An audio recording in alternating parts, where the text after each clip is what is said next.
Hey there, fellow soil enthusiasts. I know what you're thinking. Wait, aren't worms supposed to be the gardener's best friend? And you're absolutely right. I've spent years singing the praises of these amazing little soil engineers here on Soilsage Chronicles, but here's the thing, even the best relationships need boundaries sometimes. After receiving countless messages from gardeners dealing with worm overpopulation issues, I realized it was time to address the elephant in the room. Or should I say, the worm in the garden bed. Sometimes our slimy friends can become a bit too enthusiastic about their work, creating unsightly castings on delicate seedlings, disrupting root systems, or making our carefully planned garden aesthetics look like a lunar landscape. Today I'm sharing 5 natural, gentle methods that help manage worm populations without harming these beneficial creatures or destroying the delicate ecosystem we've worked so hard to build. These solutions focus on creating less attractive conditions for worms rather than eliminating them entirely. Because let's face it, we still want them working their magic in our compost piles and deeper soil layers. Before we dive into solutions, let's talk about recognizing when worms have overstayed their welcome in specific areas of your garden. I've learned through years of soil management that the key is understanding worm behavior patterns. Worms are naturally drawn to areas with high organic matter, consistent moisture, and loose, easy-to-navigate soil. This means your beautifully prepared raised beds, freshly composted vegetable patches, and well-mulched flower borders are essentially 5-star accommodations for these creatures. While this attraction usually benefits our gardens, problems arise when worm populations become so dense that their activities start interfering with our gardening goals. You'll know you've crossed into too much of a good thing territory when you notice excessive surface castings that smother young seedlings, tunnel networks that disrupt shallow-rooted plants, or when the soil structure becomes so loose that plants can't establish proper root anchorage. I've seen gardeners lose entire crops of lettuce and spinach because enthusiastic worm populations created soil conditions that were just too unstable for these delicate plants. The secret is learning to read your garden's signals. Check for surface castings in the early morning when they're most visible, observe whether plants are struggling to establish despite good growing conditions, and pay attention to areas where the soil seems unusually loose or disturbed. Here's where my approach differs from traditional pest control methods. Instead of viewing this as a battle against worms, I prefer to think of it as creating garden zones with different purposes. We're not trying to eliminate worms from our gardens entirely. We're simply encouraging them to focus their efforts where we need them most. Natural deterrents work by making certain areas less appealing to worms without causing harm to the broader soil ecosystem.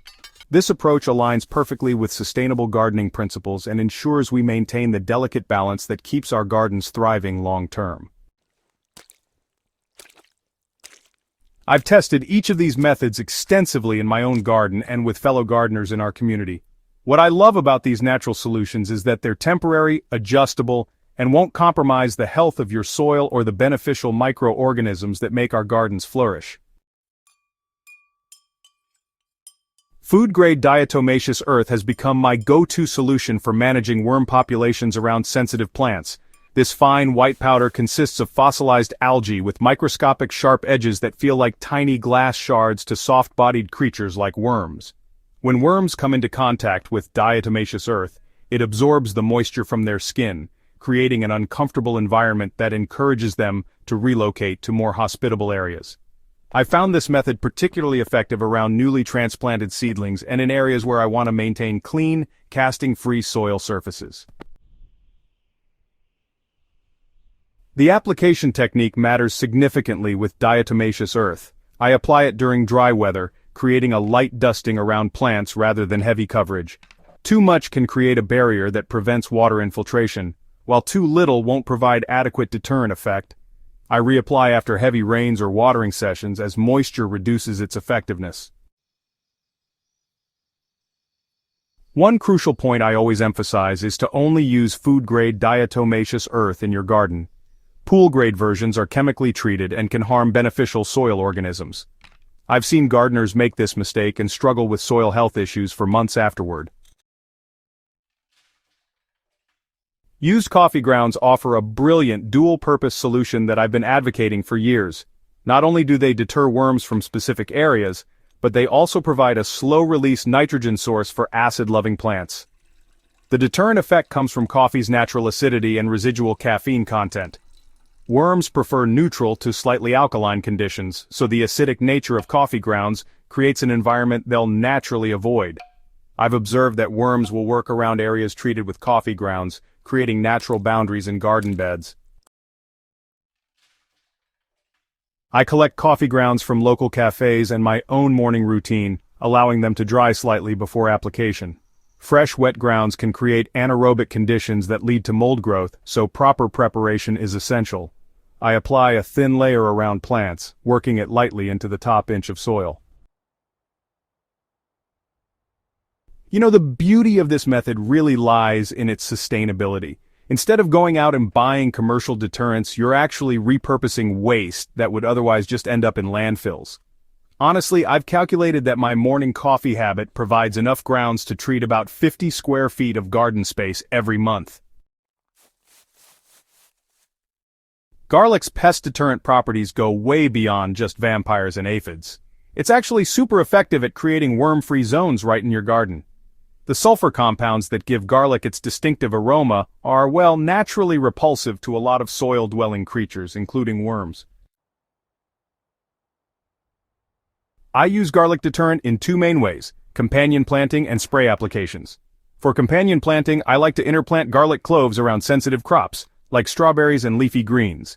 The growing garlic plants continuously release compounds that help keep worms at bay, and you get a useful harvest too. For more immediate results, I prepare garlic spray by blending several cloves with water and straining the mixture. This concentrated solution can be applied right onto soil surfaces around your plants. I usually reapply every 2 weeks or after a heavy rainfall to keep it effective. The long-term benefits of garlic companion planting make this my preferred method for perennial beds and established growing areas. Not only does it manage worm populations, but it also deters other common garden pests and provides culinary benefits for the kitchen.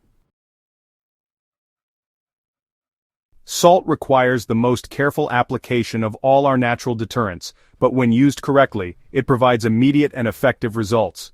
The key is understanding that salt works through dehydration and osmotic pressure, making it uncomfortable for worms to cross treated areas. I use salt sparingly and strategically, focusing on small areas where precision control is needed. This might be around the base of prize roses, along the edges of herb gardens, or in small sections of vegetable beds where appearance matters most. I never apply salt broadly across large areas, as this can disrupt soil chemistry and harm beneficial organisms. The application technique involves creating thin barriers rather than widespread coverage. I sprinkle a light line of salt around the perimeter of areas I want to protect, reapplying as needed after watering or rain. The salt dissolves and absorbs into the soil over time, so regular reapplication is necessary for continued effectiveness. I always follow salt applications with careful monitoring of plant health and soil conditions. If I notice any signs of salt stress in plants, yellowing leaves, stunted growth, or poor water uptake, I immediately flush the area with fresh water and discontinue salt use in that location. Chili pepper spray has become increasingly popular among gardeners seeking natural pest control solutions, and its effectiveness against worms makes it a valuable addition to our deterrent toolkit. The capsaicin compounds that create the burning sensation in our mouths have a similar repelling effect on worms. I prepare chili pepper spray by combining dried chili flakes or powder with water, allowing the mixture to steep for several hours before straining. The resulting solution can be applied directly to soil surfaces or mixed with other organic materials like compost tea for broader application. The intensity of the deterrent effect depends on the type of chili peppers used. I've found that cayenne and jalapeno peppers provide excellent results without being overly harsh on the surrounding soil ecosystem. Extremely hot peppers like ghost peppers or Carolina reapers can be too intense and may harm beneficial soil organisms. Regular reapplication is necessary, especially after watering or rainfall. I typically treat areas every 10 to 14 days during active growing seasons, adjusting frequency based on weather conditions and observed effectiveness.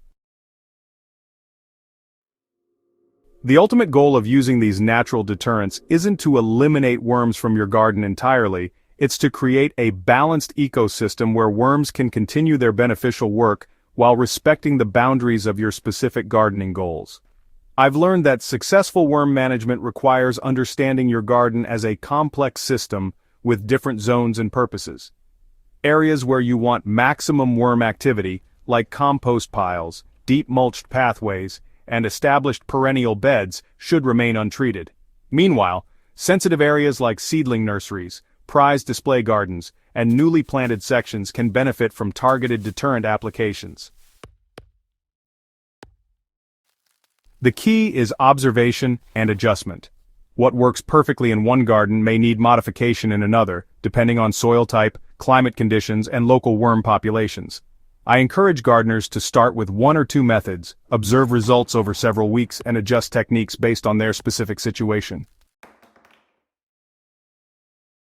Remember that these natural deterrents are tools for garden management, not permanent solutions. As your garden matures and plant populations establish, you may find that worm activity naturally balances without intervention. The goal is working with nature's systems rather than against them. Managing worm populations naturally requires patience, observation, and a willingness to experiment with different approaches. These 5 methods provide you with a comprehensive toolkit for creating the garden environment you envision, while maintaining the soil health that makes productive gardening possible. Start with the method that feels most comfortable and sustainable for your gardening routine. Whether that's collecting coffee grounds from your morning routine, planting garlic companions, or trying diatomaceous earth around sensitive plants, each approach offers valuable learning opportunities about your garden's unique ecosystem. I'd love to hear about your experiences with these natural deterrents. Have you tried any of these methods in your own garden? What results have you observed? Share your stories in the comments below. Your experiences help build our collective knowledge and support fellow gardeners in their soil management journey. If you found this guide helpful, don't forget to subscribe to Soilsage Chronicles for more practical gardening wisdom and sustainable growing techniques. Share this article with fellow gardeners who might be facing similar challenges. Together we can create thriving gardens that work in harmony with nature's systems.